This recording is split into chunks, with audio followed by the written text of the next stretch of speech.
If you need to request a refund from Wells Fargo for a payment that was processed incorrectly, follow these straightforward steps to navigate the process effectively.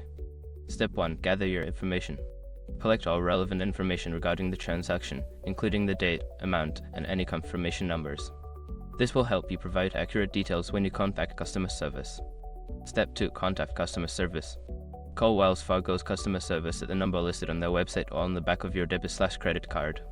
Be prepared to explain the situation clearly and provide the information you gathered in Step 1. Step 3. Explain the situation. When you reach a representative, explain that you are seeking a refund for a payment that was processed in error. Provide them with the transaction details and any supporting documentation if necessary. Step 4. Follow their instructions. The representative will guide you through the refund process. They may ask you to fill out a dispute form or provide additional information. Make sure to follow their instructions carefully to ensure your request is processed. Step 5. Monitor your account. After submitting your refund request, keep an eye on your account for updates. It may take a few days for the refund to process, so be patient. If you do not see any changes within the expected timeframe, follow up with customer service.